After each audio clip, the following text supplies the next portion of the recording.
Shut up and sit down.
What's going on, everybody?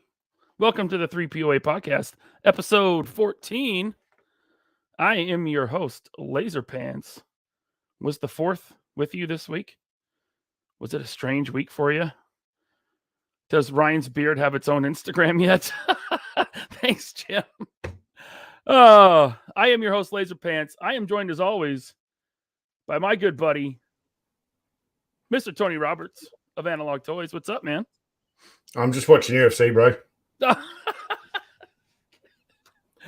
Hello, chat. I will be slightly distracted. There was a great knockout just 10 minutes before I jumped into the green room to see Laserpants. It's going to be a good day. I'm starting on the beer early and I haven't had breakfast, so nice. Well, speaking of knockouts, we're also joined by this knockout right here, Mr. Bobby Valla. What's up? What's up, gang? What's going on? I I actually just put on UFC, but I'll probably be like double distracted because there's UFC and then the New York Rangers have a playoff game tonight. So this is for them. All right. Let's get this ball rolling. All right. Well, you had a pretty exciting week. There's a lot of teases dropping on your Instagram. We're going to get to that later, but a lot of happenings in the Action Force world. Yeah. Unfortunately, I'm the only one that saw Doctor Strange 2. So that conversation might be really short. And then, of course, the Star Wars news. We had some Black Series stuff drop, the Obi-Wan Kenobi trailer. So we'll talk about all that. What's up, Tony? I was going to, Doctor Strange 2, from the reaction I'm seeing, has been very, very polarizing. You've got like 30% of the people are going, yeah, it's really awesome. 30% of the people going, it's shit. And then 30% of the people in the middle going, meh.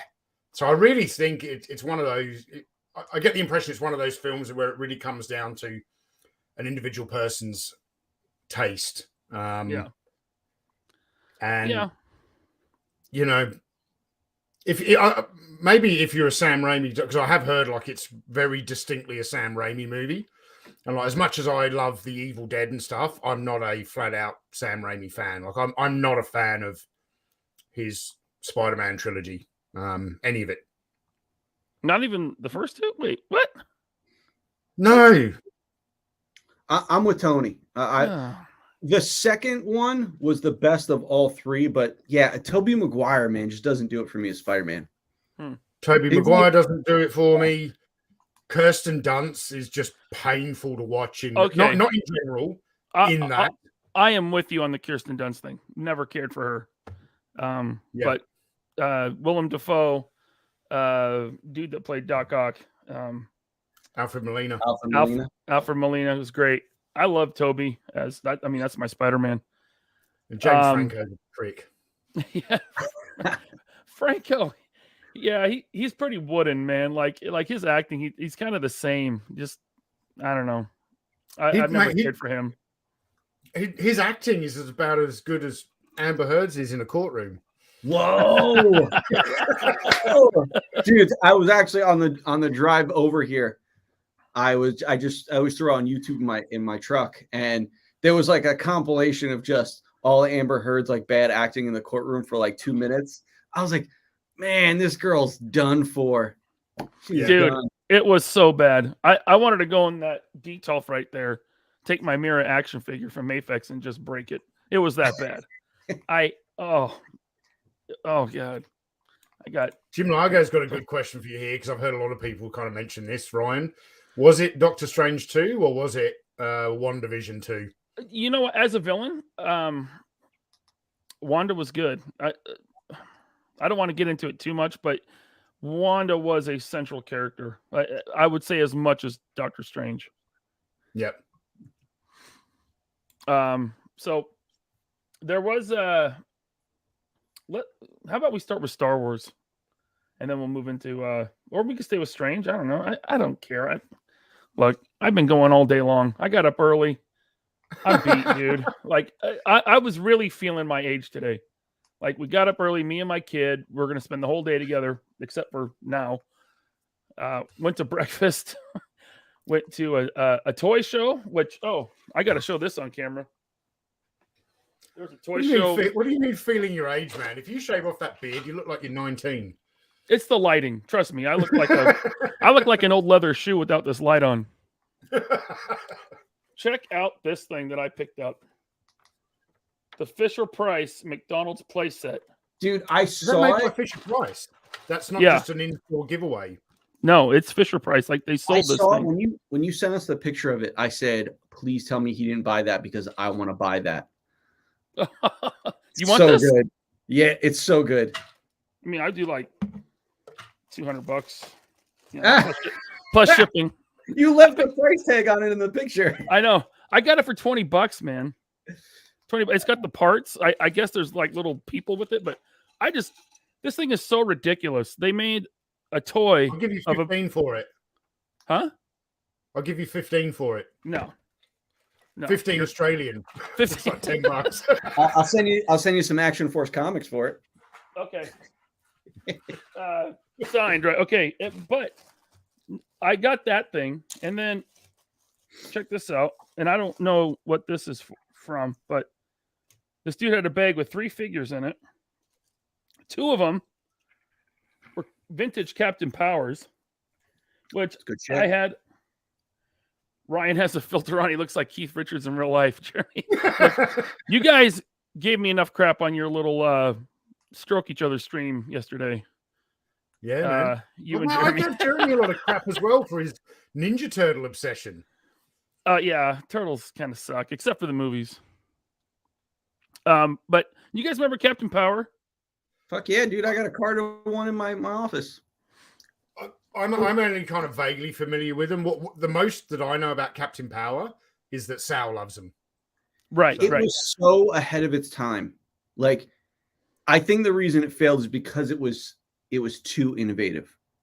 It just like, if it had made it to like 98, it would have been amazing. It was a toy line that was supposed to interact with its television show, right? Yep. Like that was the whole gimmick. Yep. Early 90s, late 80s, early 90s, way ahead of its time. Who made them? What company? Good question. Was it? Oh, it was Mattel. Mattel? Yeah, okay. Yeah, I don't see any markings. I thought it was Coleco, but then I was like, no, it's Mattel. So I had... Coleco did something similar, They used the wind-up backpack devices from the Rambo line and they put it into... Was it Starcom that Coleco did? They did Rambo. I think you're right. I think they did do.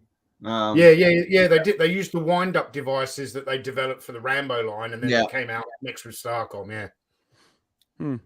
Well, the only thing I knew about Captain Power when I was a kid was that I had this figure. I didn't even know his name. So I saw a YouTube video years ago that kind of broke down the toy line in the show. I'm like, I had that thing when I was a kid. So I saw it today, this bag of 3 figures. There was 2 Captain Powers and this thing, which I believe is something from the line. Yeah, that's one of the villains. I was just going to say the second coolest figure in the line was the bad guy with the tank treads on his feet. Yeah, that's him. Yeah. Yeah. it was like $10 for these 3, so I picked it up. Every now and then I like to get like one singular thing from my childhood. So that was cool. And then we went to see Doctor Strange, and we went to a comic shop, and it was free comic book day. I didn't even realize until we walked in. And I got home. You know, that's an international thing. But the collectible toy shop down in Perth that my mate owns, that I go to often when I'm there. They did the free comic day thing there as well. And you drive down the street and you've got, stormtroopers and that outside. I don't get. I get costuming when people go to conventions and stuff. Mm-hmm. But I would never want a costume as a stormtrooper, or where you've got to wear a fucking helmet all day long. Yeah. Like I get, costuming as Indiana Jones or Luke Skywalker or fucking Punisher or whoever. Fuck walking around a convention all day long with a stormtrooper helmet on. And those 501st guys, like, they have a hard time sitting down because the armor like digs into their thighs and their legs. Like, they have to take pieces off sometimes just to be able to sit down. And then you have the helmet on, right? And we've all been wearing masks for the past couple of years. Can you imagine a whole helmet and just breathing your own hot breath all day long? Forget that. That sounds miserable. One of the years I was at Comic-Con with Hasbro, there was a guy there dressed up as Thanos, like comic Thanos. But he was like on stilts, and he had like extra long arms. He was enormous. And I just remember thinking, like, dude, what if you got to take a shit? Like, I don't know about you guys. I shit everywhere I go. So it's like, for me, I'm like, fuck, just man. Leave a trail wherever you go. I couldn't put on a costume, man. I'd be so nervous. I'd be like, when I say it's go time, it's go time. Yeah. Oh, okay. Adult diapers, Bobby. Adult diapers. There you go. So they made a big deal out of May the 4th this year because apparently that's a thing now. I think most people know how we made a big feel. deal out of it. The internet people. Right? I mean, I don't know about you. I went on my Facebook and that's all I see. May the 4th, May the 4th. It's been a decade, I think, since they've been doing this. Yes. I wish we could move on, because now at this point it's just annoying. It is, because what does, apart from the similar sounding phrase to May the 4th, that date has like nothing to do with Star Wars. There you go. Star Wars was released on May 25th. Yeah. That's why they were going to release Obi-Wan on that day, and for some reason it's been delayed by 2 days. But who gives a crap about that show anyway? Yeah. So I mean, look, if people get excited, what's up, Bobby? Listen, man, I'm with you on a lot of things. Enjoy my joy, all right? Enjoy my joy. Look, don't get me wrong, mate. The greatest thing about the sequels is Ewan McGregor as Obi-Wan Kenobi. Prequels. Yeah. Just prequels. Sorry, the prequels. There is nothing good about the sequels. What's that meme going around that Amber Heard didn't actually shit on Johnny Depp's side of the bed? She just left the sequel trilogy box set there. No, man, I like Ewan McGregor just in general as an actor. Ever since, I was introduced to him way back when Trainspotting first came out. My only issue with this is that because of when it's set, he can't die. Luke can't die. Uncle Owen, Aunt Beru can't die. So where are the stakes going to come into it? Yeah, the surprise factor is not going to be there. Yeah, that's what I mean when I say I don't care about it. I'm sure Ewan McGregor's going to be awesome in it. So, well, why don't we just jump into it then? What? New trailer? New trailer, baby. So, don't ask me the planet's name, but to me, this is just Coruscant. This is the new trailer they dropped. We get a shot of some OT Stormtroopers. I'm always down to see them. Apparently they modeled this planet after Hong Kong, which I can totally see. Yeah. Right? Yeah. Looks like Blade Runner to me, but yeah. Blade Runner, sure. Which was probably same thing, you know. What's that, Ridley Scott? Yeah. Yeah. But it reminds me so much of Coruscant as well, especially from Attack of the Clones when they go in that nightclub where the dude flips out the death sticks. Mm-hmm. Yep. I feel like we're getting to a point where they're not showing us anything new, and George Lucas always wanted things to look new, right? He wanted every movie to look different, and his 6 movies, they all looked really different. The prequels a little bit, stuff kind of meshed together, but I just feel like there's always a sand planet, and now there's always going to be like this city planet, this Coruscant looking thing. But I don't hate it, just a nitpick. And then the Inquisitors show up. We got the Grand Inquisitor, the 5th brother, and Reva. I don't know if she's, the 4th sister or whatever they call her. But here we are on Tatooine. With this still image here, right? Obviously, we can't play the video. It's not like we can get demonetized, but I don't want to get a copyright strike on the channel. When you actually watch the trailer and watch this live, the guy, the head Inquisitor at the front there, when you see him walking towards camera, I remember watching it and I was like, I don't know how you can make a walk look lazy, but he just like this lazy walk. He looks dumpy. Like, to me, like him and the 5th brother they look frumpy and dumpy, and I don't know, they're not intimidating to me. They don't have like that cool factor. Like when you see Darth Vader and he's walking towards the camera, or that scene in Rogue One, he ignites a lightsaber in the dark. That's like awesome. This just seems kind of like, what are these, like Romulans from Star Trek? I don't know. They're not intimidating. Bobby O'Connor says he walks like Shaggy from Scooby-Doo. Like, hey, Scoob. All right. So the Inquisitors are back, and they're coming to Tatooine. I'm thinking this is why Obi-Wan leaves Tatooine. It's my guess. Like, he has to lead him away from Luke.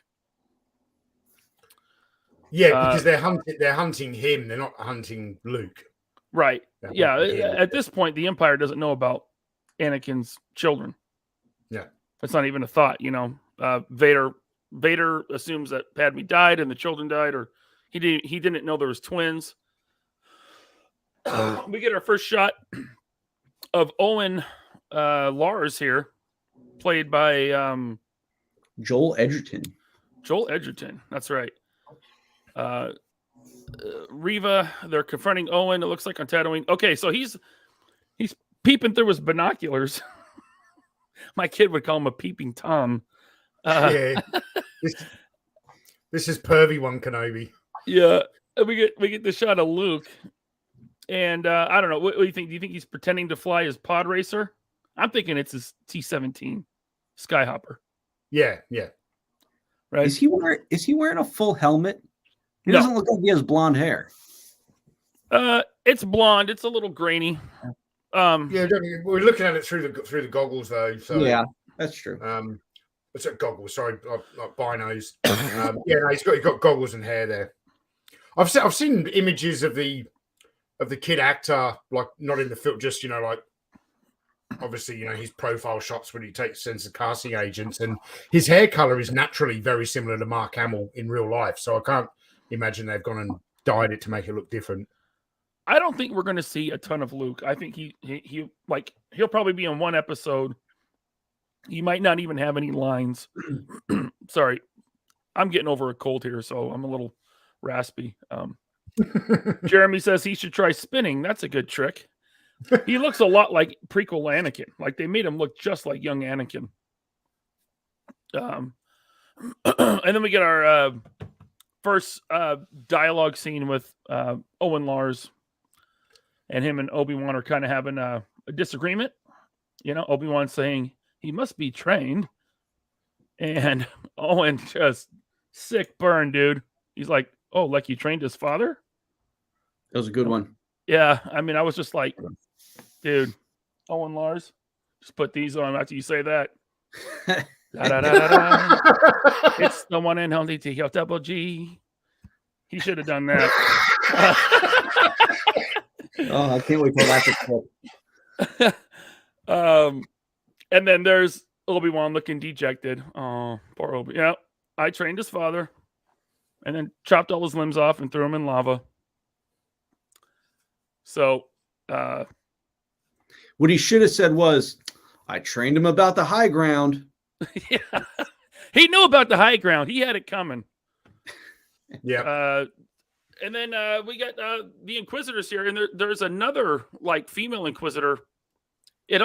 She almost looks like she has mini head tails, like a Twi'lek. But I don't know. The only ones I recognize from like Rebels is the dude with the saucepan for a hat and the Grand Inquisitor. In the background, Big Trouble in Little China. Yeah, right. Yeah, what are those hats called? They were wearing. I think it is a frying pan with minus a handle. Okay. in the background here, this little red part, it looks like it's a trophy case with lightsabers in it, which is kind of a cool visual. Like they're out there hunting down the remainder of the Jedi, and they're taking sabers as trophies. So really, these guys are probably just members of the 501st, and they're collectors just like us. Yeah. They're at Space Target first thing in the morning, trying to get their collectibles, waiting for the doors to open. Yeah. This shot here, these look like the same probes that we see fired from the Star Destroyer in Empire Strikes Back. And they're fired out of this place, which looks a lot like Darth Vader's castle from Rogue One, but it's underwater.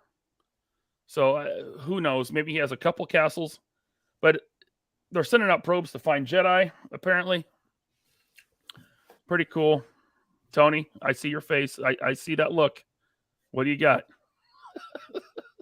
It's a phallic-looking place, and it's shooting probes up in the air. Like, what do you want me to... The jokes write themselves. Darth Vader got his burnt off. He's compensating right here. Can you blame him? How would you feel? Remember George Lucas said that, told Carrie Fisher that they don't wear underwear in space? Mm-hmm. I don't think that the humanoids in the Star Wars universe actually have genitalia. I think they're all just androgynous. How come no one ever goes to the toilet? I think there was that they one do. time. It happened, dude. It happens in Rebels. They have urinals in Rebels. I know it happened in The Mandalorian, but yep, that's right. There was that weird toilet that you are standing up on. Some things you just don't need to show. Right. Yeah. It's safe to assume he got his wiener burnt off in the lava. Yeah. Did you guys ever watch the show 24 with Kiefer Sutherland? No. I watched I'd never got through the whole lot, but I watched probably the first 5 seasons, maybe. Yeah. Well, he's like a CIA agent who the whole season is 24 episodes and they're an hour long. So it's in real time. It's like they never showed him going to the bathroom, but I was okay with it. Some things you just don't need to know. See, you speak about him and he shows up. Darth Vader's disembodied charred phallus. He says, I heard someone mentioning me. You don't want to talk about me, but not one of you wants to come get me off the shores of Mustafar. No, I'm not touching you. All right. No. But your probes are welcome. Yeah. Oh, thank you, Darth Vader's disembodied charred phallus. So he always used to show up on the World Class Bullshitters. Excuse me, in their live chat, and he's a very funny guy. You might. Oh, he's a real guy. Sal didn't just make that profile just now. No, that guy's been around YouTube for a while, man. Shit, it's awesome. Yeah. Vader's gauntlet says you were burned to a crisp. Here he is again. Darth Vader's disembodied charred phallus. Please, no one's touched me since Padme. Oh man. Damn. Oh, his first and his last. except for that weird older Jedi Master at the temple. That was weird. Is that why Vader's just always choking people? Does he just have like pent up sexual frustration? Yeah. Mm-hmm. I'm just going to choke this motherfucker. Yeah, he has no wiener. I like it. Yeah. All right, so moving on. Oh, and then we see Obi-Wan being so uncivilized, right? Using a blaster. He's taking out stormtroopers. He flipped some dude over and shot him in the face. I gotta say, I'm not cool with Obi-Wan using a blaster. Like in episode 2, when he used it to kill Grievous, I was like, 3 or episode 3, whatever fucking shit episode that was. But I just remember thinking, like, man, I don't know. It's like, it's like what they say about blasters. What he says about blasters being uncivilized. It's like he should just never use them. Like, well, I mean, look, he agrees with you. He looked at it, so uncivilized, and he threw it right. He can't pull out his lightsaber at this point. He has to. It gives away that he's a Jedi, so I think that's why. What I don't understand is why isn't he just force pushing the shit out of these guys or choking them? Like, why don't Jedis use their force abilities enough, especially in a situation like this? He could have lifted all 6 of those guys and just thrown them. I don't know. He can't let word get back that there's a Jedi out there. I mean, I guess. Yeah. It's bullshit. I would have been cooler if he has like throwing stars. I'd be cooler with. Yeah, made out of light. Ooh. Yep. So, Tony. What does that sound? Oh, that sounds me. So in the building where me, Ryan. No, they're doing they're working on one of the other offices. So the guys have been like drilling and shit like that. So okay. Yeah. That sounded like prayer time at the mosque getting blared out through the speakers. So this dude here, one of the Inquisitors, Reva, she's like kind of narrating over the top of this trailer, and she mentions send every bounty hunter, and they cut to this guy. So there is going to be like a droid bounty hunter, which looks pretty cool. At first, I thought he was one of those New Republic droids from Mandalorian, but he's totally different. Like similar a little, but very different. It would be nice. It would be nice if we get some fan servicing and maybe get like Dengar. Maybe a bounty hunter that's like not used that often. Maybe Forlom, like the real Forlom, not when they switch the names around.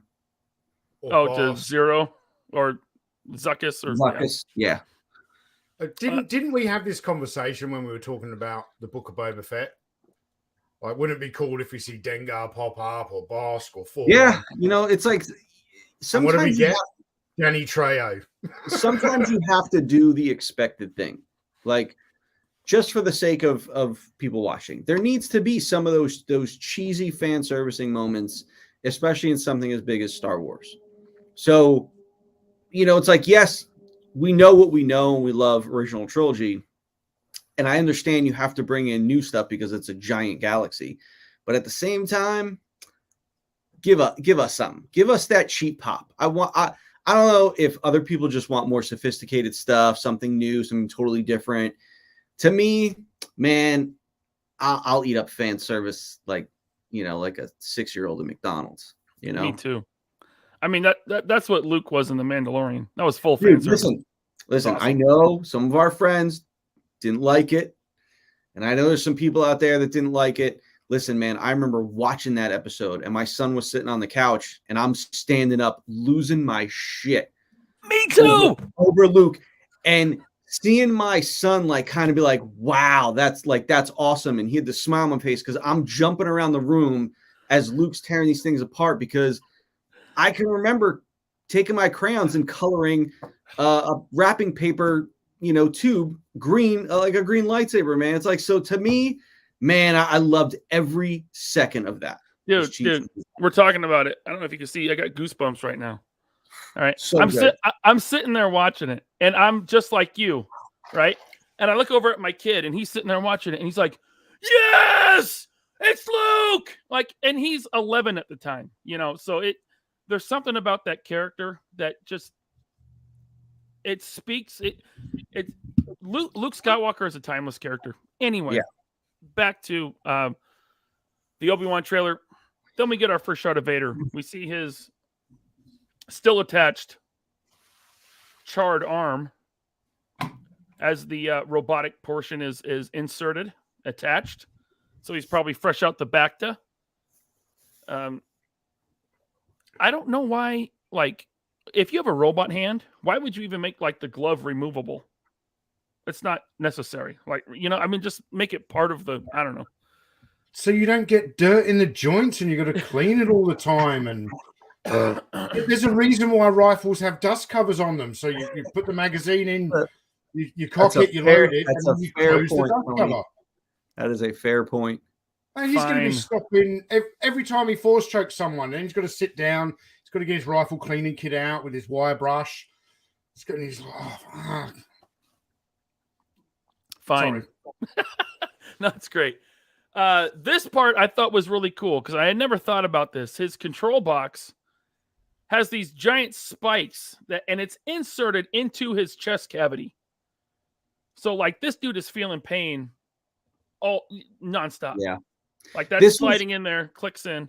This was cool because it's like we've always known that box to have that it has straps on it that go then up under his shoulder armor. And it's like, it's clear as day and it's on all the figures. So the fact that they kind of said, hey, yeah, it's part of the costume, but they integrated it into him, I thought was very cool. Very cool. And then we see the front view. The lights come on. I think they got the light pattern correct from A New Hope because the chest boxes differ from movie to movie. Mm-hmm.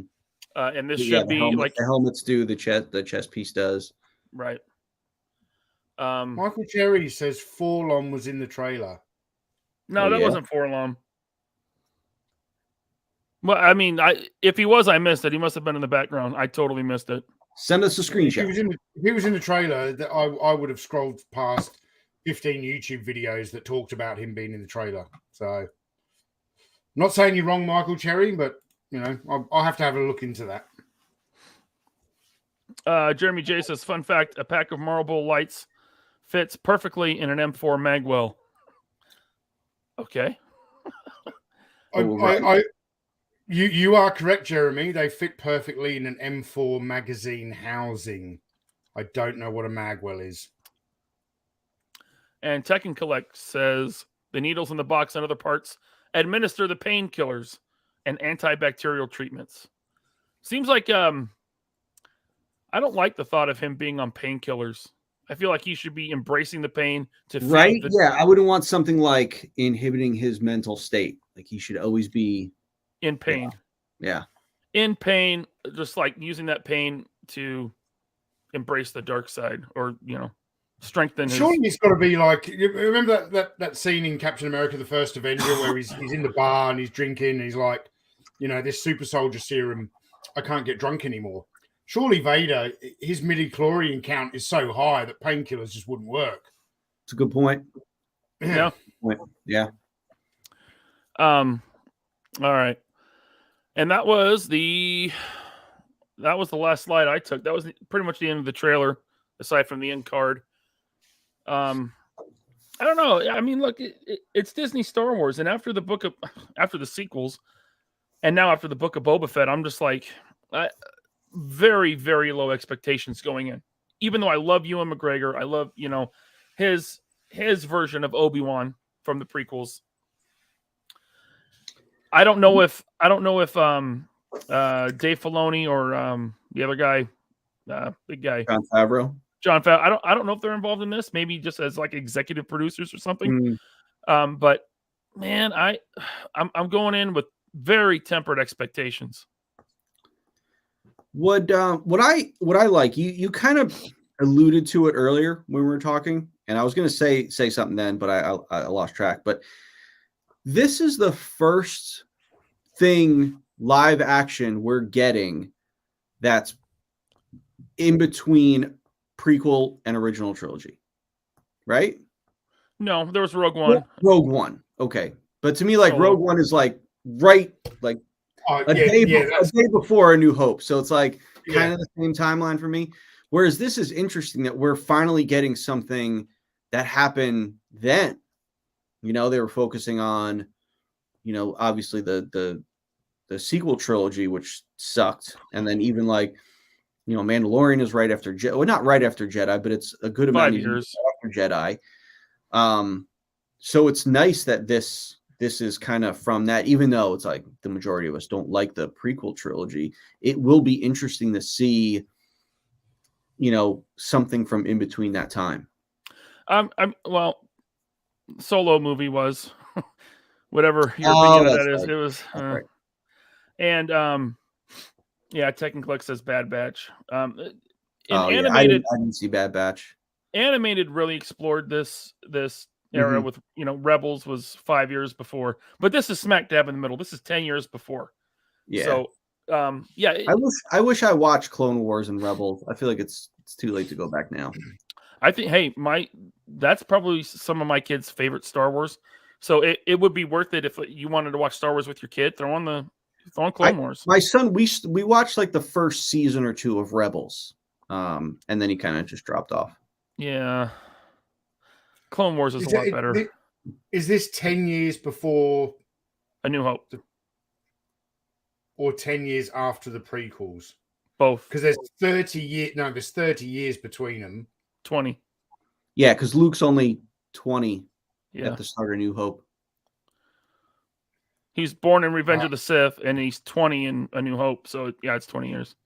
Okay, so take the way Ewan McGregor looks in this show, and then picture Alec Guinness in the first Star Wars movie. Yeah. He fucking ages a lot in 10 years. They should have made in Revenge of the Sith, they should have made Obi-Wan look as he looks now. And so you have to remember, exactly. They did age him up a little. In Revenge of the Sith, they made Ewan look older than he was.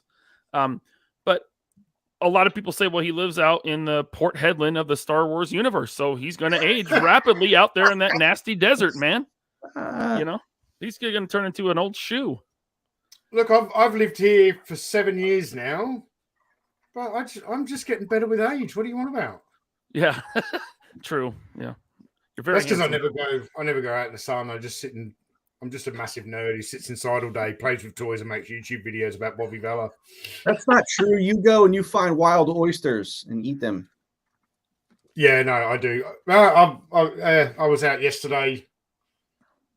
I did an eight miler yesterday. Anyway, back to Star Wars.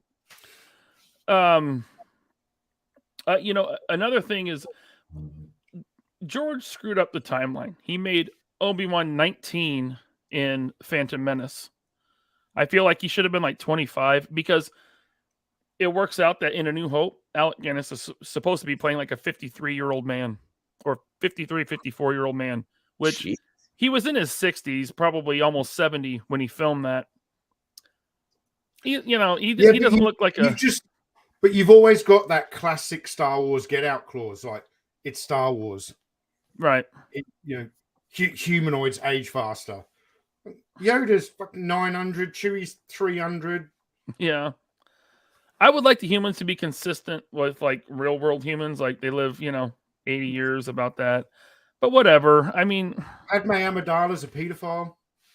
She is, yeah, very much so. So anyway, any more thoughts on Obi-Wan before we move on? What are we moving on to? Star Wars, man. Yeah, what though? The Hasbro Pulse stream? Hasbro Pulse. Man. Speaking of Tatooine, we got old ballsack head himself, Figuring Dan. Listen, this is OT. If Vader did have his nuts and cock burnt off, right, wouldn't he go to the cantina in Tatooine, get out his red Sith lightsaber, decapitate two of these guys, surgically implant them to his crutch, and have the biggest balls in the galaxy? Welcome to the 3POA podcast, everybody. Listen, man, balls are something you don't want them to be big. Like who's like, I want huge balls. No. Why would you even think to do that? That's a very good point, Bobby. I'm sorry, that's a very good point. If you've just got out the shower and you dry yourself off and you look in the mirror, if your balls hang lower than the end of your penis, you are put together wrong. I'm sorry. Did we just take the show in this direction? Okay.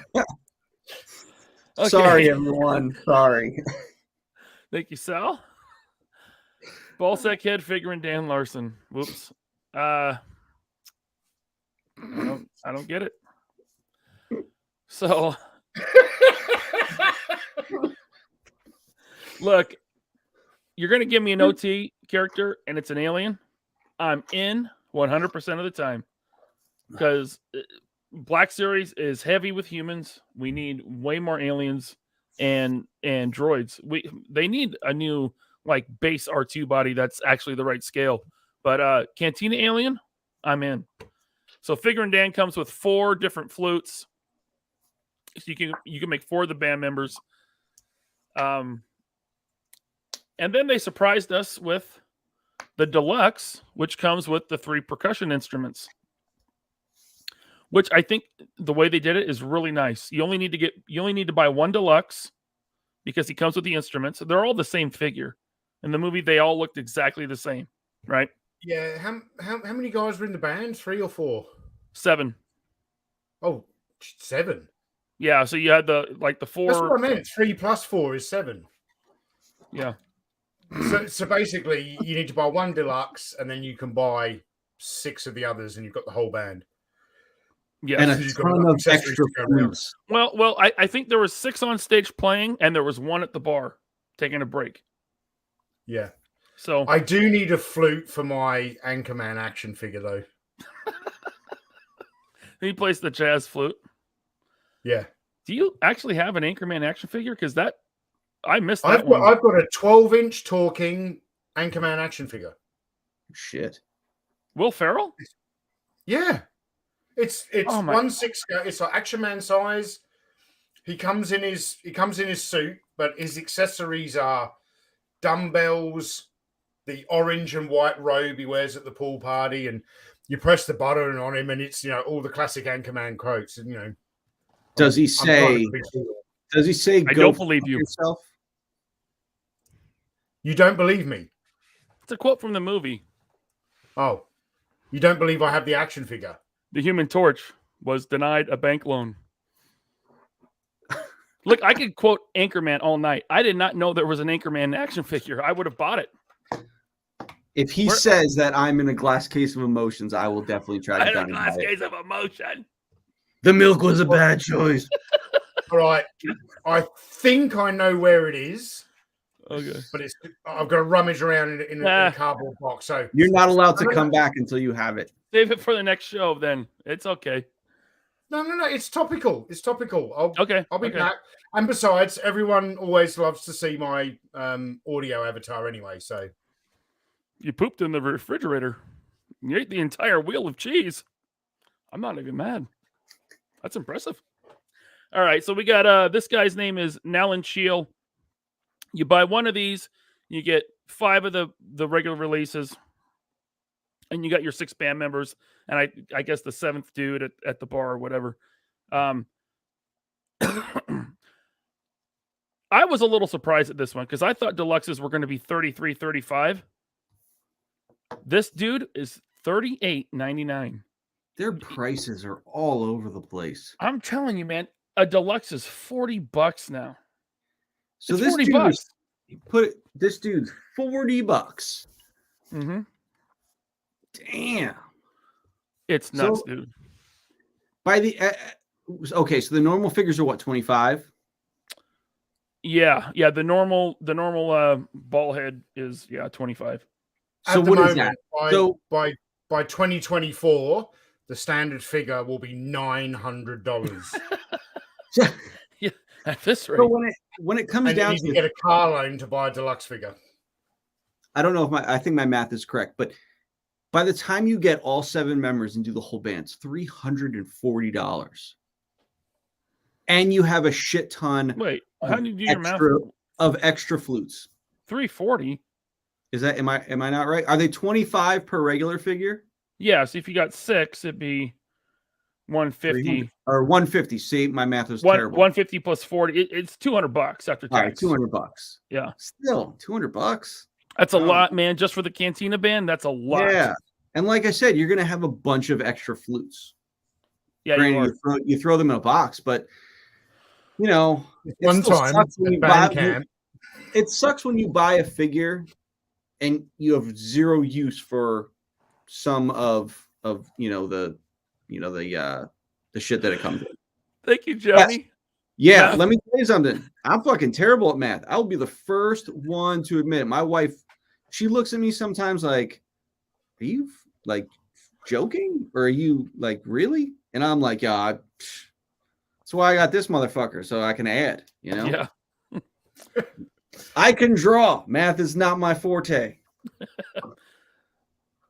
Sal. Yeah, Sal says, let this sink in. Someone in charge at Hasbro said, yeah, go ahead and make those dudes. But totally fucking bungle the Hasbro Rancor. Right? Yeah.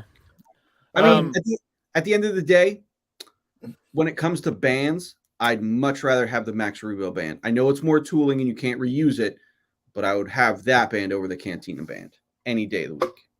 Yeah. Yeah, I'm doing this on purpose, Ryan. Okay. Oh, I'm excited. Wow. And he talks? He's talking? Yeah, so he's got his sunglasses, he's got a whiskey glass, he's got his robe that he wears at the pool party. He's got a dumbbell, he's got his white what do you call them? Slides, dressed in an outfit, and you are a smelly pirate hooker. Why don't you go back to your home on Whore Island? Oh, I love that one. It's so damn hot. I love scotch. Scotchy, scotch, scotch. Here it goes down into my belly. It says it. I'm buying it right now, dude. How much are you paying for it, Bobby? How much are you paying for it? Hang on. $38. That's it. That's why I'm buying it. Do you know? I didn't even know they made these. Right, I found this at a toy show in Perth, and the guy wanted $20 Australian for it in the box, never opened. And I was walking. This is like 2 years ago, I think. And I was like, "Fuck, man, I love Anchorman. $20, I'm having it." And he's like, "Oh, I love your YouTube channel. Just give me 10." I paid $10 for it. Yeah. Sometimes it's worthwhile copping shit on YouTube all your life. Right? Hey, do me a favor. On the back of the box, does it say what size batteries it takes? It takes the little like cells? watch. Yeah, the button watch cells. batteries. Oh, okay.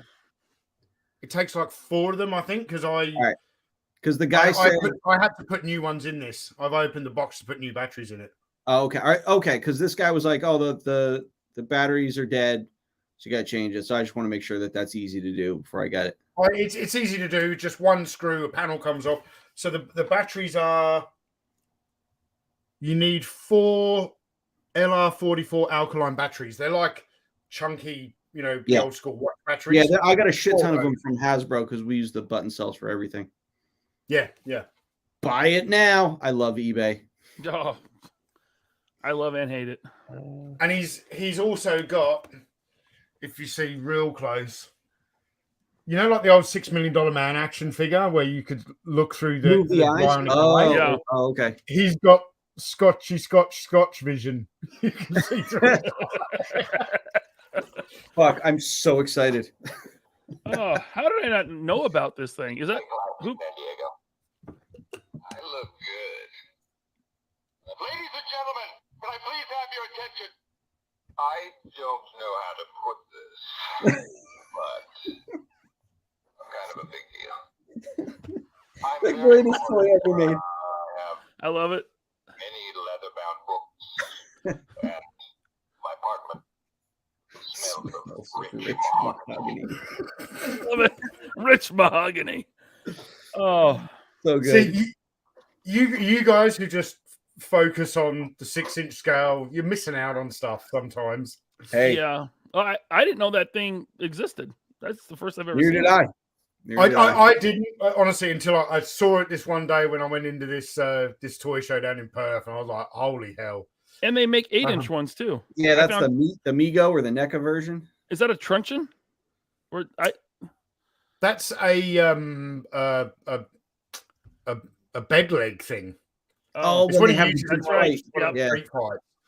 But I wouldn't worry about the Mego one. This is the one you want. It's got cool accessories, and it talks, and it's actually Will Ferrell's voice in the voice box. So yeah, That's excellent. So Amazing. okay, back to Star Wars. You got the Cantina band. It's going to cost you $200 if you buy them all. If you buy 6 or 7 of them. So there they are. They're very strange hands. Mhm. Look at that hand.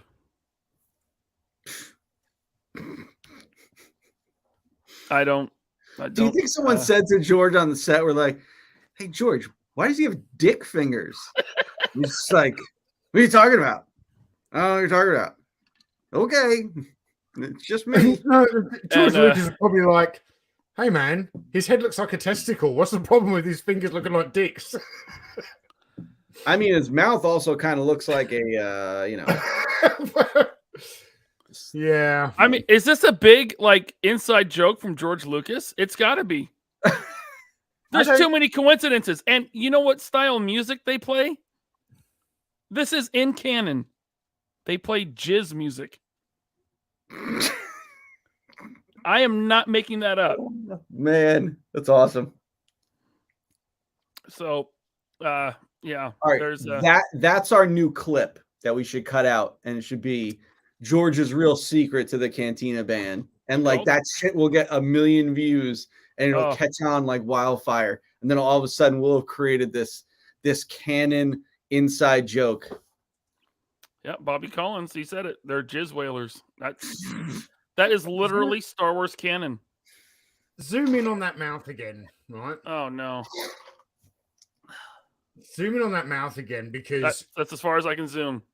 If this was deliberate on George Lucas's part, the testicle head, the jizz music, the penis thing. I didn't know George Lucas had spent time in prison.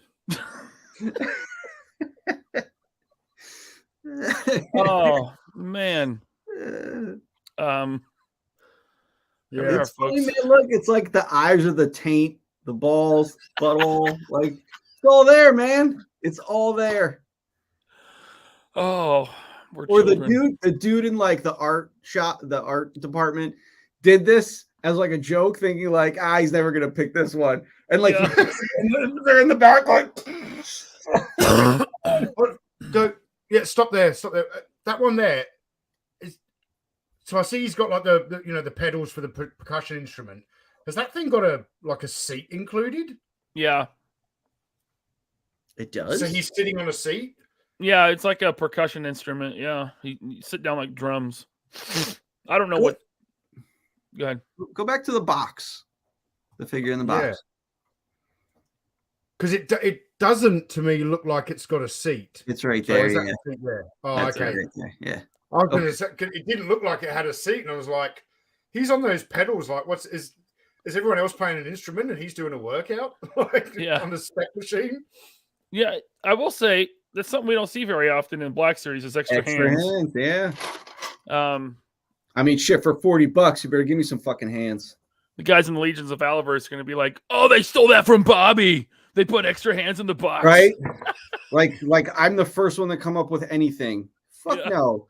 I take articulation from figures that have been around for 20 years. It's like, stop it. Just stop it. Yeah, but it seems to be you are the first person to give us 4 pairs of hands, a figure stand, and all that. And it's not $40. Nah, someone did it way before I did. Right? At least I think so. I would hope so. I don't know. And he comes with a weird. Just let me live in my happy fantasy world. You live there. Enjoy my joy, man. He comes with a weird xylophone thing with 2 personal massagers. Woo. Right there. You can buy those. Drink. We'll be back. Okay. Listen, you get a better sound by banging on some Stormtrooper helmets. True. Yeah. As long as it's not Yub Nub. Not Yub Nub. The new John Williams special edition song is way better. Where's Alex? Yeah, I know, right? I was talking about, so I got to hang out with Jeff Hicks from World Class Bullshitters last like a week ago. And he was with me. He's like, dude, that new like special edition, like John Williams, like Ewok Celebration, way better than Yub Nub. Way better. I mean, you can't go wrong with John Williams. And he did not write Yub Nub, I don't think. I think that was the same dude that wrote the Cantina music, who was like the lead singer. I think it was his son. He was like the guy that wrote, he was in Toto, the band Toto. Oh, shit. Okay. Which I believe is like John Williams' son or something. But let's see here. Inglorious Max, we are going to get to this in a minute. So stand by on Action Force News. I burned them. Jeremy J says Vader is also the Dutch word for father. Lucas has been trolling us for years. That is incorrect. Vader is not the Dutch word for father. Oh. I don't know. It might be. I just want to argue with him. Okay. So Princess Leia from Endor. She looks really angry, but I'm always down for whatever version of an original trilogy character, the big three, Luke, Han, Leia. I'm always down for, one of them. And they've never done this one in the Black Series. So I'm in. I wish she would have came back with like another Ewok, maybe Wicket. Well, that's the thing. It's like she comes with two things she never uses in that costume. Yeah. So the Black Series team said, well, we took inspiration from her appearance in Power of the Force 2. No, the Forces of Destiny YouTube cartoon they did. Which no one's ever seen. I think that's a lame excuse. I think they're just kind of like, hey, we need to do this figure, but what are we going to put inside of it? Dude, what if they included like the spit with her? That spit that Han and Luke are hanging on? A little fire pit? That would have been cool. But I mean, yeah, even if she came with like, shit, I don't know. Wicket would be tough.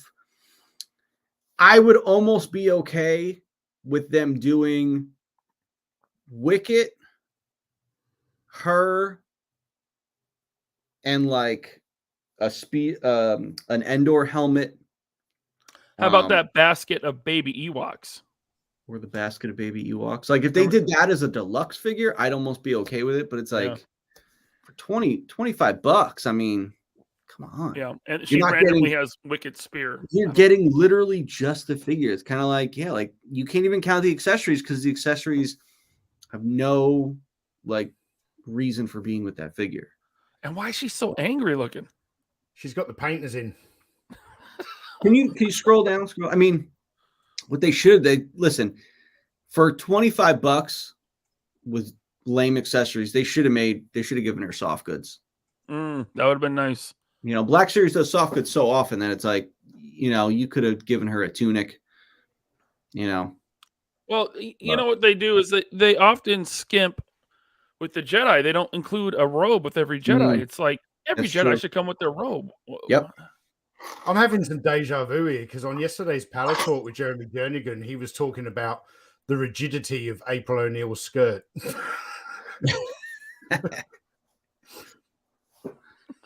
I'll have to check mine. I can't say that I tried to spread her legs or sit her down or anything. She doesn't sit down. Yeah. No. Yeah, I think he was talking about the NECA one. Yeah. Yeah. Hey, did you find my 2-pack yet, Ryan? I have not seen it. No. How dare you? I went to Walmart a couple days ago, and all they had was those stupid BST figures. Those like 5-inch. There's like Avatar and Big Trouble in Little China. They're horrible figures. But they had like NECA. They had nothing.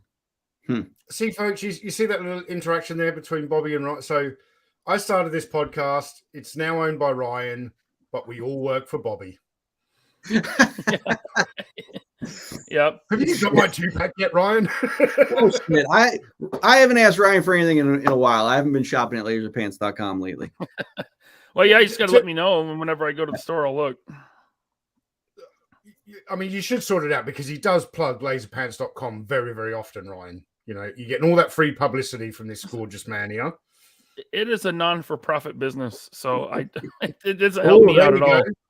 Bobby, Whoa. Jeremy J. Oh, shit. Might have you back. There you go. Thanks, Jeremy. Yeah, not the Casey Unmasked. Or I guess it's the only 2-pack. That's right, because Casey Unmasked, they did a single figure. Yeah, it's the April and Casey Jones 2-pack. So yeah, if you can get it, shoot me a message. Thanks, brother.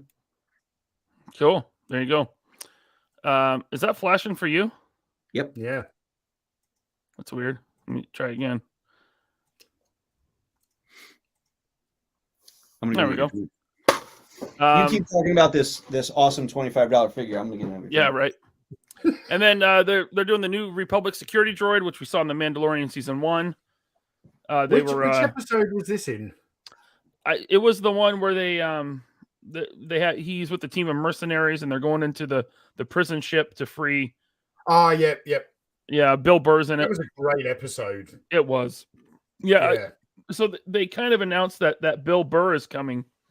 The Miggs Mayfeld character they put him out in his Imperial, disguise, but they did tease that they're going to release him in his traditional like bounty hunter look from season 1. I really hope they do that whole team because that was one of the best episodes of season 1. Yep. But yeah, this guy showed up. He looks very similar to the K2SO, but he's shorter. He's more, human size, not so tall, and he's different enough that this is all new tooling. So yeah, I think it's a fine design. You look at it, it looks like Star Wars. It fits in. And then Ewan was on Jimmy Kimmel, and he teased his own Obi-Wan figure, and he made fun of it. He made comments like, "This doesn't look like me." Go ahead.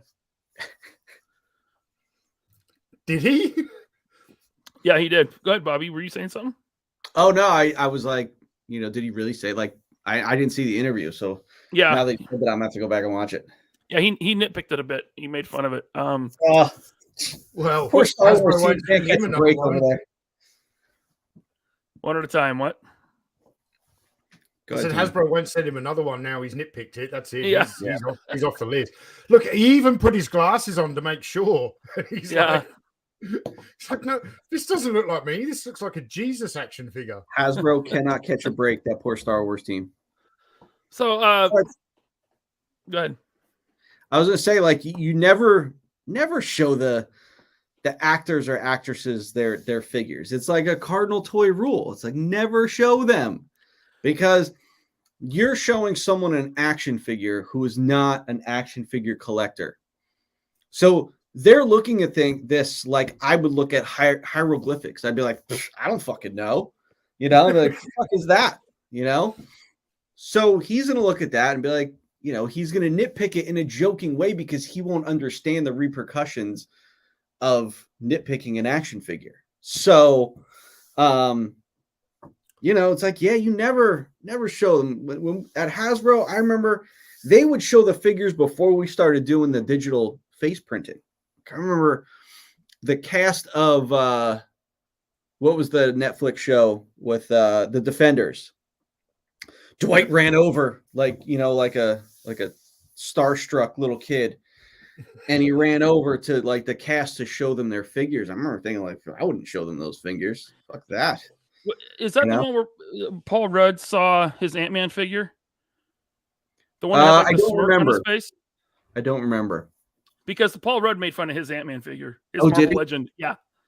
Well, his face on that figure just looks like a doofus, man. He does look like a doofus. Yeah, he's making that stupid face. I remember it looks like him, but they could have picked a better expression. Like they picked an expression that made him look like an idiot. So yeah.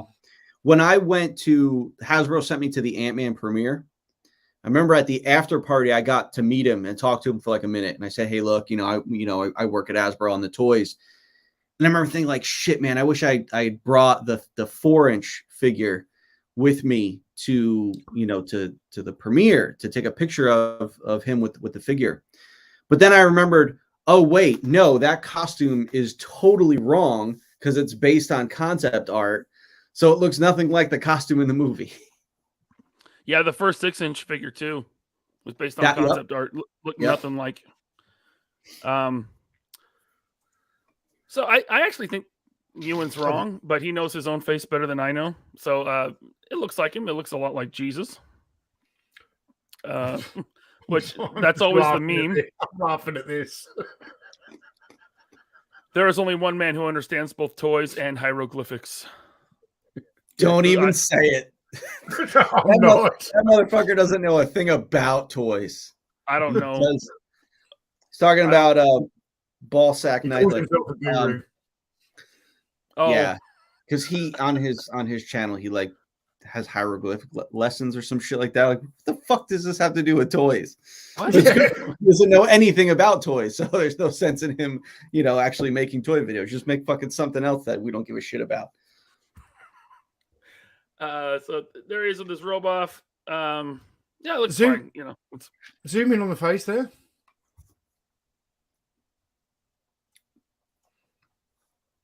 That's all the way. See, that doesn't look like Ewan McGregor to me. A little bit. I see it. Yeah. I mean, it's tough because, it's like got the eyebrows wrong. The beard and his hair have too much glare. They should have did a matte overspray when they did those. It's like you want to do that on the face printing because the face printing comes out glossy. So like on my figures, we spray it with a matte hit so that it tones down that gloss. Whereas like they painted his hair and his hair just, it should be matte. Like it should look like Leia's hair. There's too much gloss on it. So they only put up these 3 figures for pre-order. But Obi-Wan Obi-Wan we just saw is going to be part of this wave. And there's going to be 4 more figures. Yak Face, who is almost 100% right every time with his rumors and leaks. We're going to get a Vader, no doubt from... So I thought you just said that one of the other figures we're getting is Yak Face. No. There's a Star Wars fan site called yakface.com. Okay. It's run by a guy named Jason, and his rumors are almost always spot on. Yep. He has a very good track record. One of them's going to be Vader. And I would personally guess, I bet we're going to get one of the Inquisitors, maybe 2, and then like 1 repack. So we'll get like a double of one of these. Probably the band member. That would make the most sense. But that'll be your next Black Series wave whenever that comes out. I did pre-order some of the band members and Leia, and the release date on Pulse was 2023, like March. But they've been pushing their release dates way out, and stuff has been showing up, I'll say early because they put the date so far out, but it's still way far out. Way farther than it usually is. And that's, the global shipping crisis and all that stuff. So there's not a global shipping crisis if you pay for expedited shipping. That's true. Okay. Hey, fair enough. All right. And again, if you don't want to like overpay and lose money, sure, but right. You do want to get your stuff to the customers. Okay. So now you guys didn't see Doctor Strange 2. I did.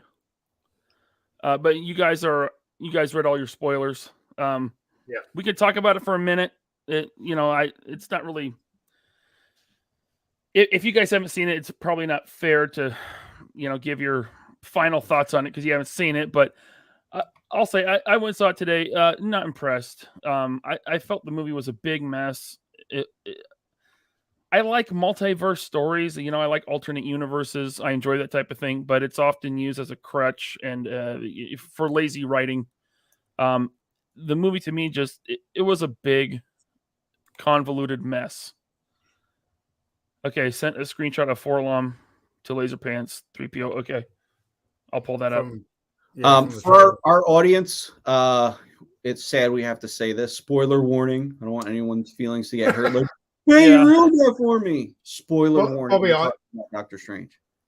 I did a video last weekend or Monday, I think it came out, where I was talking about Captain Carter, the what if action figure and the fact that she's going to. There were several people who, very publicly announced that, a spoiler in a thumbnail and you've spoiled the movie.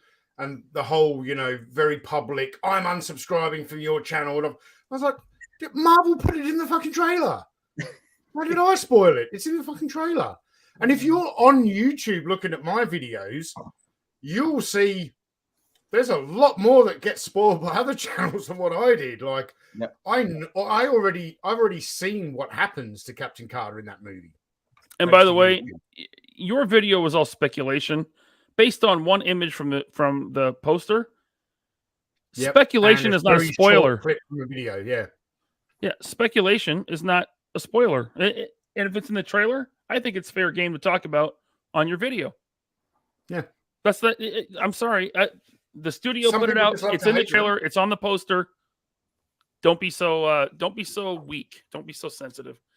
So Look, Ryan, me and Bobby know what it's like to have angry people on the internet hate us. You're going to get there soon. As a matter of fact, when I was watching, I haven't talked to you guys about this yet. I was watching the not live. I watched it a few hours later because it was the middle of the night. But I watched the Hasbro Pulse, the G.I. Joe stream, and then you did a Laser Pants live a couple of days later with was it Art G and Jeremy Jernigan? Yes. No. And during your Laser Pants live, hold on. Unboxing art. And Jeremy. Apologies, Yep. Art. Unboxing art. Thank you. During your live stream, there was a YouTube user in the live chat, goes by the name of Red Foreman, you know, the character from that 70s show. And he was trolling you a little bit in the live chat. I wasn't able to watch your stream live either. I wish I had told you, because when I watched the Hasbro G.I. Joe stream, Red Foreman sat there for the whole hour-long stream posting constantly about Bobby Valor, Desert Rat sucks, Laser Pants loser, blah, blah, blah. I love this guy, all three of us, live rent-free in this man's head. It was amazing. It was amazing to watch that. You've got a G.I. Joe classified stream, and this guy was bombarding the chat for a whole hour about Valorverse and Desert Rat and 3POA and lasers in your pants. I was like, thanks for the promotion, guy. Yeah, here, look, ask me if I care that someone I don't know doesn't like me. I don't care. It's okay. There's people I do know that don't like me, and okay, you know, that doesn't bother me either. Whatever. Yeah, like Jeremy, he says he already hated Ryan, so mission accomplished. Yeah, he does. He stole figures from me. But man, he's going to town on us, and he's in the Hasbro chat, and then he's in my live stream watching it. So yeah, which was what, two days later or a day later? Yeah, something like that. Yeah, that's great. So this is the photo that was it Matt sent me. It's probably and I appreciate it, Matt. Thank you. This is zoomed all the way in. And if you zoom all the way out, that's on a rooftop. And isn't he having a bit of another blaster battle? Isn't Obi-Wan using a blaster again? If you watch the trailer, I'm sure this bounty hunter is going after Obi-Wan. And yeah, this could be Forlom. It very much well could be. Very cool. I'm into it, man. He should have been in Boba Fett too. Unless Obi-Wan, Obi-Wan can't kill him here. He's in The Empire Strikes Back. So yeah. All right. Yeah, thank you, Matt. Matt Henning. Was that what it was? Hennig, I think. Yeah. Yeah. All right. So yeah, I mean, brief thoughts on Strange. It was a big mess. There was definitely good parts, a lot of Easter eggs, and yeah, we're gonna go full spoilers. So Captain Carter's in it. Professor X shows up in his yellow hover chair, and when he comes on screen, the X-Men animated theme song starts playing. I was like, "What?" That was really cool, but the member berries weren't enough to save this movie for me. Just convoluted. Good. Sorry to interrupt you, Ryan. Robert Diaz. I want to address this, but maybe Bobby does. Let me see. Oh, sure. You want an explanation for that? You got to understand, Big Bad Toy Store is the largest online retailer for collector toys. Why would I not expand my relationship with them, before, like, moving forward? Do you think that? Do you hold on? I'm gonna ask him a question because he obviously doesn't understand product development schedule. I worked on that exclusive, that Series 2 exclusive with them before Series 1 even shipped from the factory, dude. We're not holding up relationships. Like, we're not holding up waves or series. It's like, we're moving forward. I'm on Series 4 and 5 right now. And it's like, Series 2B and 3 haven't shipped. Of course, you have to work on this stuff ahead of time. So I'm going to continue my relationship with the largest collector toy,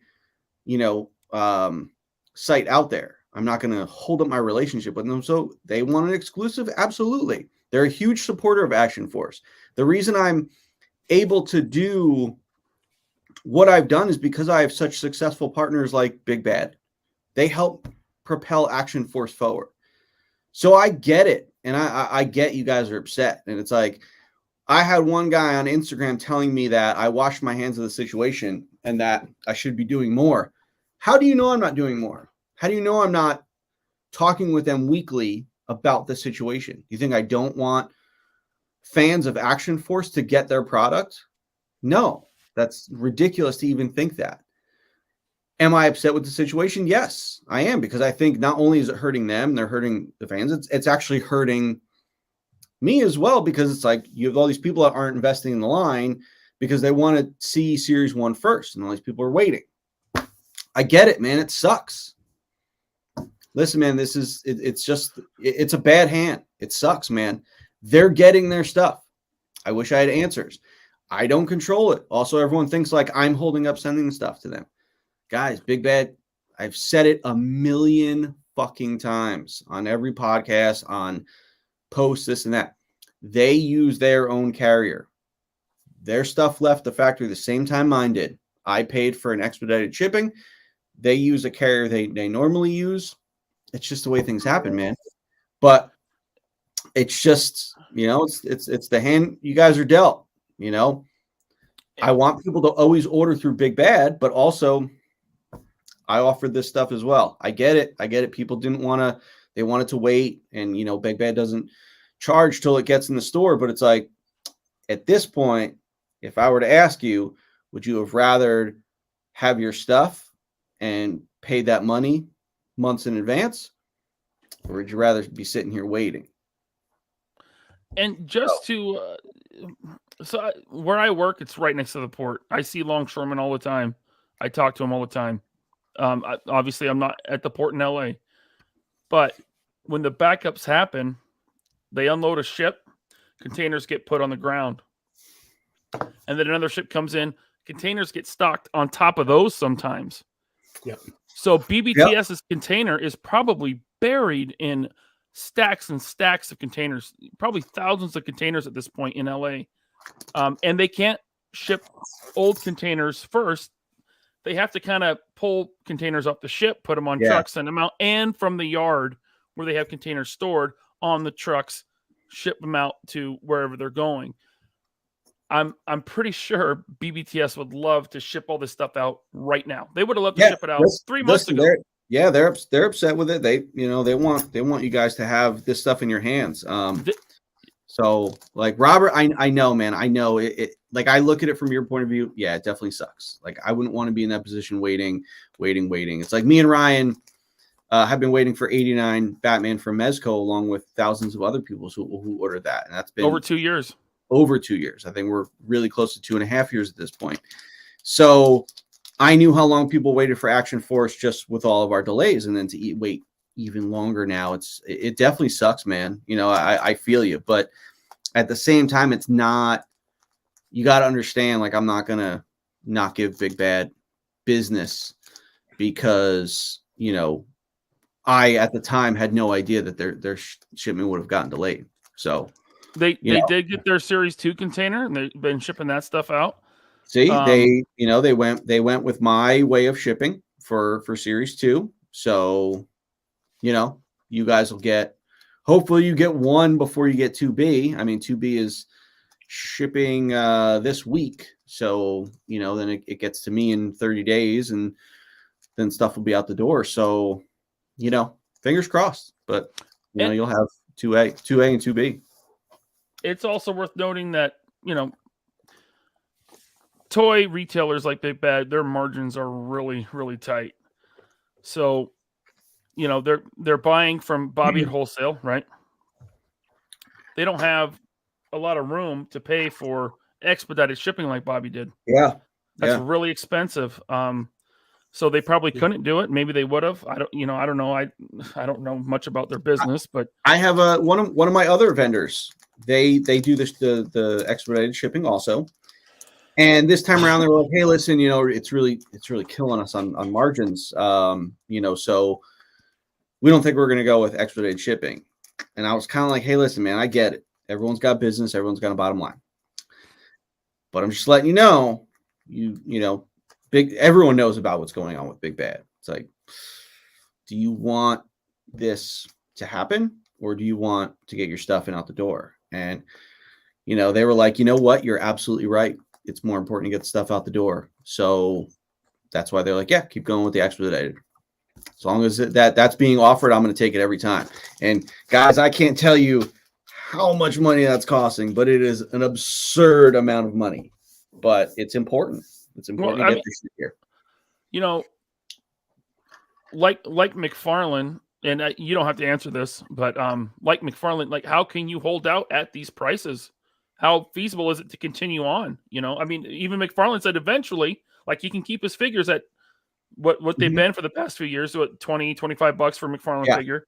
Yeah. He said eventually it's going to catch up with even me, and I'm going to have to raise prices too. Yeah. Listen, it's either prices are going to be what the prices are going to be. It's like, now that they've raised to this point, are they really going to come down? I don't know. I'd like to believe that they're going to come down. I'd like to believe not Hasbro. Let's not kid ourselves. They're not going to drop their prices. Well, I'm not saying like, listen, I would love to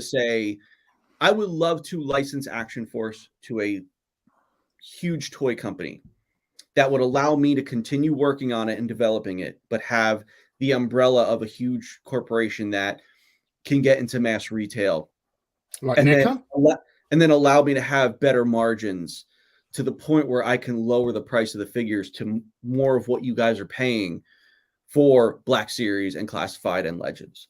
I truly believe that will happen in the very near future. But I'm also not lowering, or I'm not raising prices on any of my stuff for 2B or Series 3. Like, I'm Series 3, you're going to get the same pricing. My prices are still not going up for Series 3. It's still too early to tell for costing on Series 4 and 5, but as long as we can maintain what we're doing, I'm not raising prices. Even if my costs would have to go up a lot more in order for me to, really bite that bullet and raise prices. That's I want to be like Todd. I want to say, if we raise them, okay, but I want to be the last guy to do it. Yeah. Yeah. So, while we're talking about Action Force, Bobby, yeah, we've just been discussing prices and shipping and all of that. You shared a video earlier this week on your social media, little video of some boxes of comics. What's going on, bro? I did. Oh, shoot. I should go grab a couple copies. Yes, we got in issues 6 and 7. I got to grab them because they're so good. Yep. Well, here's the video right here. Yeah, there's Tim Kennedy's issue. Duster, Pandora. I love that Pandora cover. That's very cool. Very cool. There it is. They're at Valiverse headquarters. They are. Issue 6 and 7. It was a long wait, but it's going to be worth it, huh? Oh, yeah, for sure. Very nice. Oh, we almost got an inside peek at some of the interiors, the interior art. And there he is. Here we go. There they are. Issues 6 and 7. Very excited for these. I know it's been a while since comics came out. That was another thing where So issue 6, the Tim Kennedy issue, all about Duster. We had this printed up in December. And unfortunately, we didn't realize that the printer was in China. And 1,000 copies of issue 6 have been sitting in port for months. And I got so pissed off that I said, I will pay to reprint them at another printer. So we reprinted them. And by the time we reprinted them, issue 7 was done. So I said, send them both. And now issue 8 is about to go to the printer as well, which is all about guy taking a piss right now. Just to back up a little bit to the toys, Inglorious Max has a great question, and I know you can answer this one. He says, with shipping costs being so high, how close are we to the possibility of toys being manufactured in the U.S.? It'll never happen. I'm not saying a company won't do it, and there are companies that do manufacture in the U.S., small, like little kid companies. But we'll never manufacture action figures here. And I can, I'm pretty certain if I'm a betting man, I would bet on that. We would find another country. When I say we, I mean the toy industry.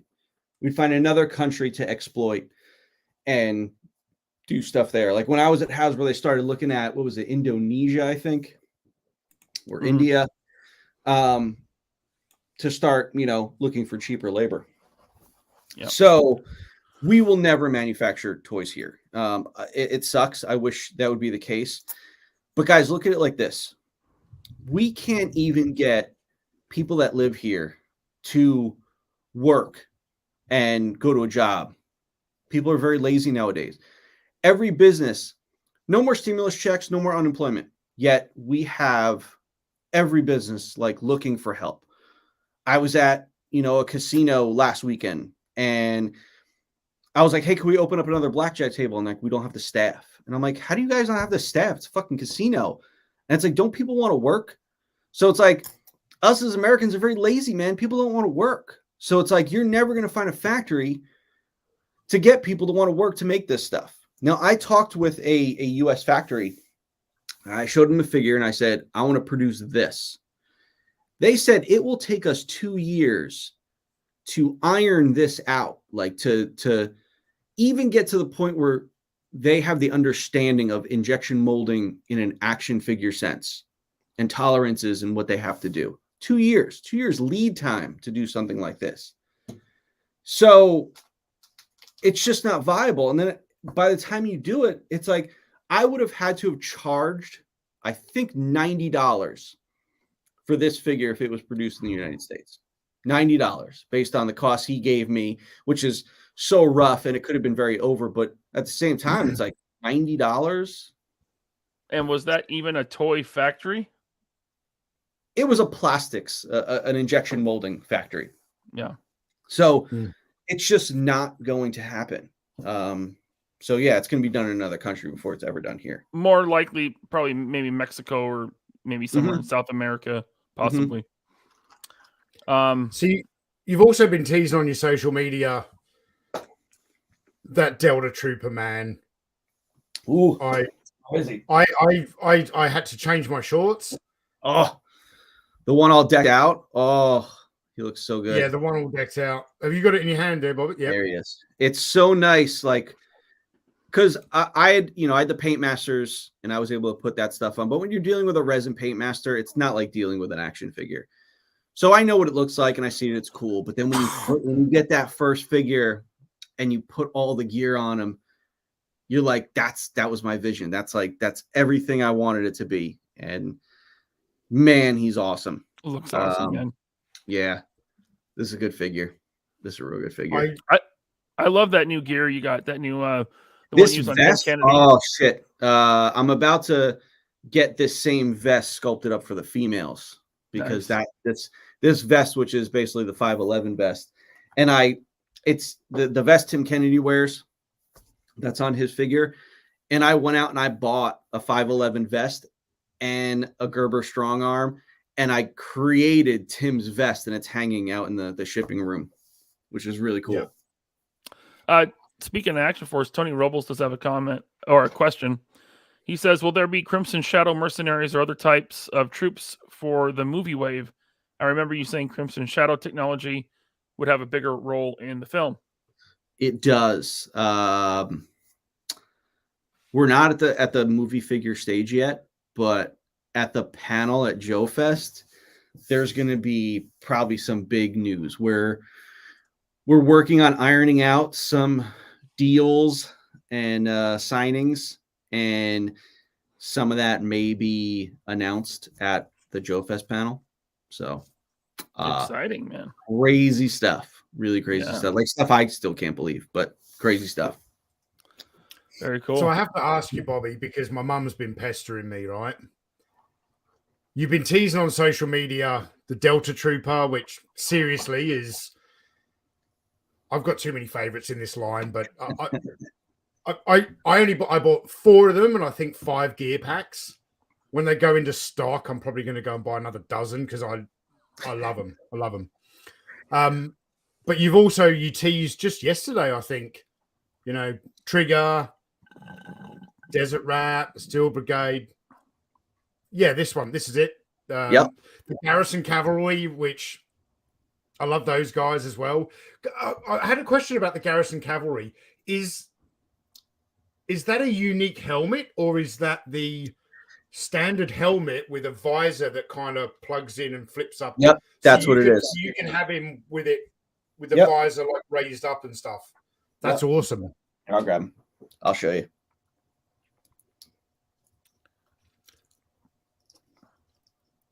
So you're utilizing the hole in the side where the ear protection normally plugs in. Yeah.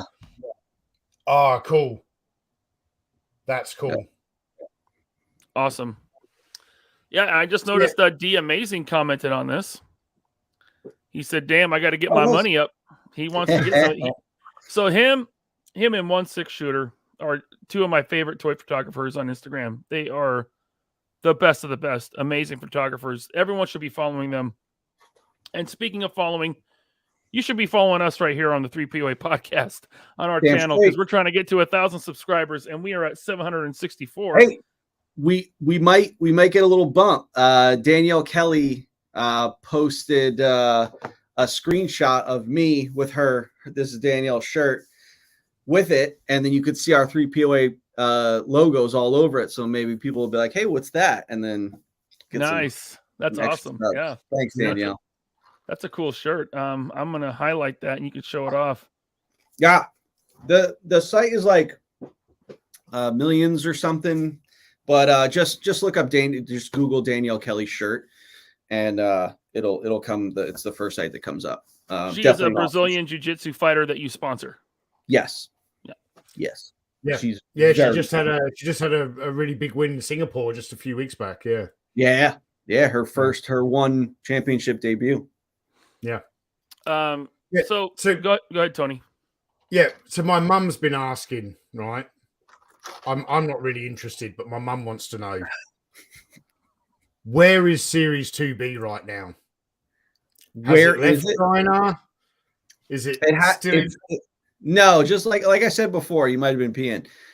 It's leaving this week. I believe it's this week. If it's not this week, it's like Monday of the week after. Let me look at the dates. Ryan, did he mention this before when I was peeing and I missed it? What's that? Did he mention this before while I was peeing and I missed it? Yeah, I mentioned it. Yeah. Yeah, you're peeing. Yeah. Shit. Yeah, it's leaving at the end of next week, and then it usually takes anywhere from like 25 to 30 days for expedited shipping. I have to look back at what Series 1 was and what Series 2A was, but I want to say neither one was over 30 days. So I need to get it it needs to get here. I needed it to get here quick, because by the time it gets here, I'm only going to have like a couple weeks or maybe only a week to get it out the door as quickly as possible, because when I go to JoeFest, we're going to be selling Series 2B, and I don't want people to, people just start getting their orders. some people might not have yet, which, I understand sucks, but, we got to sell 2B at the show. Mm-hmm. But I want people to know that their stuff is out the door before we leave for JoeFest. We do have a question here from, do you have a, Tony? Oh, I was going to say, Bobby will be selling Series 2B at JoeFest. I'll be ramming it down people's throats. I'll be taking them, ripping the money out of their hands, crispy bills. Tony and I will have a talk on our 19-hour drive to Augusta about how he's not going to accost people for not buying Series 2B. I'm not going to do that. He is going to have a G-string, and people can put money in it, like dollar bills.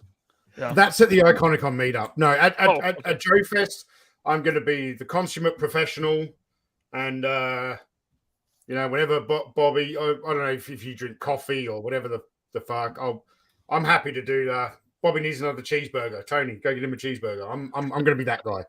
You're the runner, and I'm more than happy to. What they really need at the show, and I've always said that they should have this. This person would make so much money.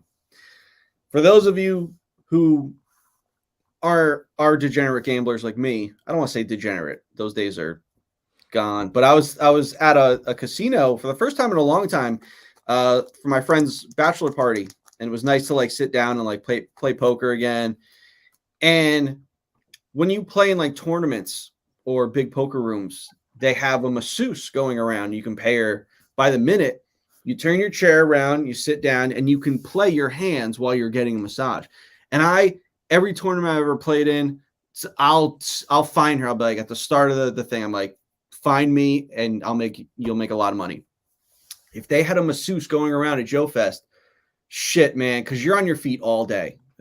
You're just standing, talking to everyone, so it's it's grueling on you, it's not strenuous like working, on a farm, but it just takes a lot out of you and you're really tired by the end of the day. So I would love it if they had a masseuse coming around and I could sit at the booth and I could talk to people while I'm getting, massage. That'd be awesome. A little creepy, but awesome.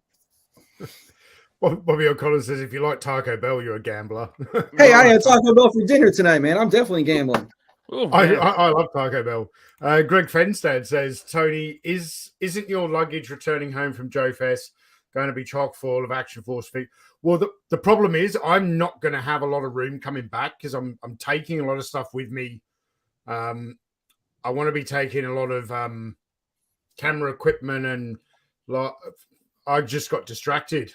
We got Talker Art in the chat. Hey. Nice. Hey. Notice he's not on the show, How are you, though. man? Notice he's not on the show. Well, we got to stay on top of it. Yeah, I see. I got notes tonight. See, there's my notes right there. Yeah, no, I'm going to have to be very selective with what I kind of pick up when I'm in the States because I really do think I'm going to be struggling to get much stuff back here. So, worst case scenario, I'll end up having to use Bobby's UPS account or something. You're gonna need your own container, your own shipping. Oh, no, I won't need a container, but all right. Yeah. There was a question. We were talking about Danielle Kelly. That's the wrong one. Sorry. I got it. Go ahead. Tony Robles says, speaking of Danielle, will she be in the line sooner or later? Bobby, probably not going to make any celebrity announcements on the show. Probably wait for JoeFest, maybe. Yeah, I'll wait. All right. I got big. Listen, if I can, all the stuff that I have possibly planned out for the panel at JoeFest, it's gonna be fucking wild. So, if a quarter of it happens, it's still fucking wild. But there's gonna be a lot. So stay tuned. The production value on the panel is going to be much better than last year because I'm bringing all the IT stuff that Bobby needs. I'll be filming it for the Valaverse YouTube channel. It's going to be good. I can't wait to. I've got this remote lapel mic, so I can film it with my real high quality 4K camera. Ooh, nice. And Bobby's audio is going to come through the lapel mic. But what I can't wait to do is actually like clip the transmitter onto his waist and then run the cable up the front of his shirt. Now we're talking. Have you got a hairy chest, or do you shave? Or No, I get rid of that shit. I don't like body hair. but if you didn't shave, you would have a hairy chest. A little bit, yeah. Not like an Italian guy, but yeah. Yeah. Same. So wait, so I was actually just talking with Ryan today about portable PA systems. Yeah. Because I need a microphone and a PA system to, project, because it's like they never have microphones or anything there. So I'm always yelling. Which is ridiculous, by the way. Yeah. Yeah. We can have a bit of a chat about this while we're watching UFC later. Yep. Yep. Speaking of which, Ryan, me and Bobby have got to go in about 10. Yeah. So I got one more thing I want to touch on, and it's Action Force related. So you decided to include a weapon with the Delta Trooper. Yep. And it was a recommendation from a fan who did a review on Action Force. And you listened. Yeah. It was, it wasn't I wouldn't say it was a positive review. Kind of shitting on it a lot. Yeah. So I was just like, no, I'm not going to do this because you're shitting on it, but it's like, if you understood the model, it's like you buy a basic figure and it's customizer's fodder. Go on the Marauder Task Force website and see if their basic bodies come with a weapon. They don't. It's for customizers, dude. The thing, when you buy it, it's perfectly clear on your website, whatever website. Yeah, you're not deceived as a customer. I'm not deceiving anyone. No, it's hey, you don't like... know what's in this box. Exactly. Yeah, it's very clear. But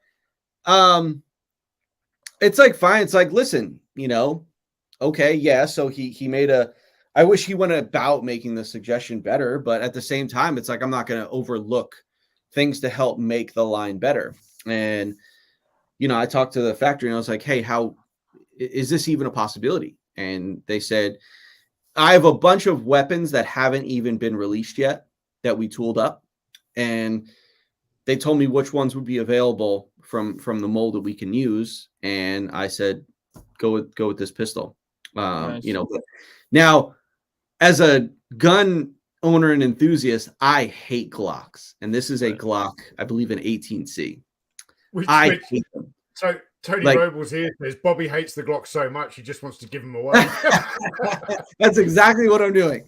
No, I hate Glocks. I would never own a Glock. There are many guns I'd own before a Glock. I despise them. I have many handguns, and I would never carry a Glock. I would never own one. It's just, there's nothing about it I like. But Mark from Mark II Designs, he has been sculpting all the guns, and I said, hey, listen, I need a quick pistol. Do you have anything? And he's like, hey, I have this Glock. I could tweak some things on it. I'm like, I fucking hate Glocks. But I said in the instance of time, I said, let's just use what you got. And because I was like, that's cool because it's suppressed and it's got the extended mag. It's just it's a ridiculous looking gun. I would never do something like this.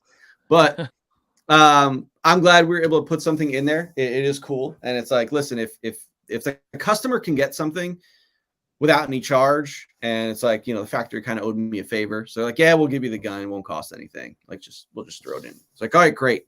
Awesome. So it's not the first time you've done something like this. Like, I think when you put the Marine cover in one of the weapons packs in Series 1, originally when people were buying them, that wasn't part of the pack, and it was like, it was a bonus item. And I'm trying to find a version of it, but now I would like to announce here and now that the Desert Trooper figure in Series 4 will be coming with pet koala. Look, and koalas have chlamydia, so the original idea was that you buy your troopers and then you get a weapons pack. Now this weapons pack Bravo, had 9 weapons, right? So if you bought 9 troopers, they each get a weapon, and it works out to $23 a trooper. Yeah. Right. I mean, that's still awesome. You know, you could outfit them how you want, but to throw this in, nice little bonus. There you go. It's a complete figure, right? Yep. And now the Series 2, we went ahead and did it with Series 3. So now the female Delta and Special Ops troopers come with the 7. Ah, cool. Yeah. Nice. All right. Well, you guys got to get over to your UFC fight, right? Your UFC match, your sports show, your punchy, kicky. Fun straight. time. They are riddled with disease.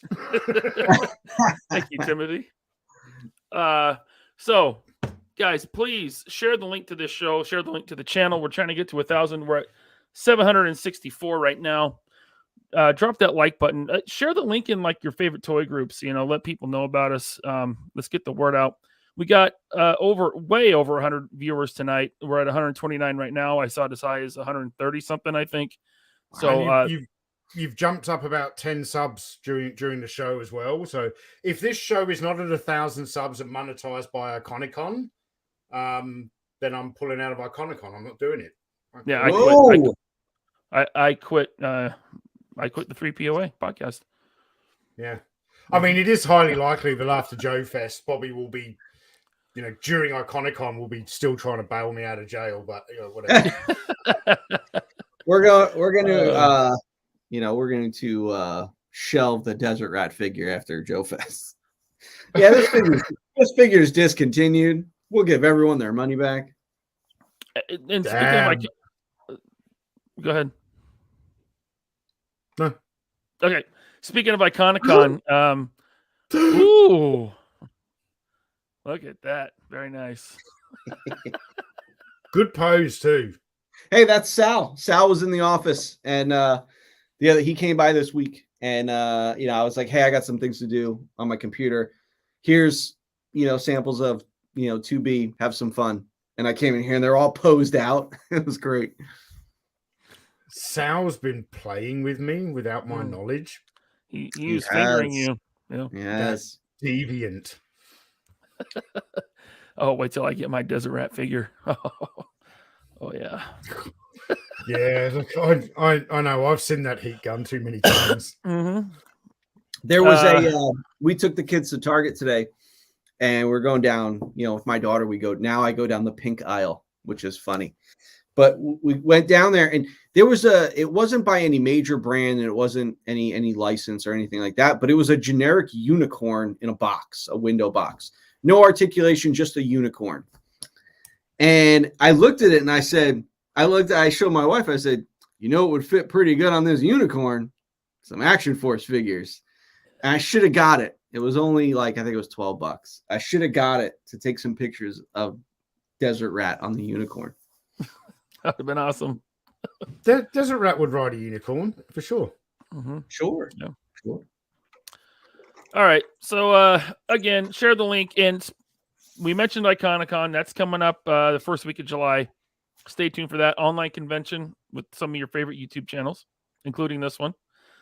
And there's going to be a little contest called How Do You Display? So dust off your cameras, clean up your displays, take a picture, and be ready to submit them. Pictures of your display, because they will be voted on, and the winner will receive a prize from us. The prize is not 100% decided on yet, but just be ready. It's coming soon. And so that's all I got. Follow Bobby at Valiverse everywhere. Instagram, Facebook, YouTube.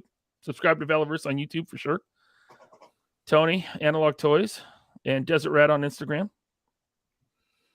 Yeah, you can find me here every 2 weeks. There you go. And every other week on Retro Blasting. And yep. Sorry, I was daydreaming there. Okay, UFC has taken over this show. We got to end it. So follow the 3POA podcast on Facebook, Instagram, and subscribe and share this link, guys. Thanks. We'll see you in 2 weeks.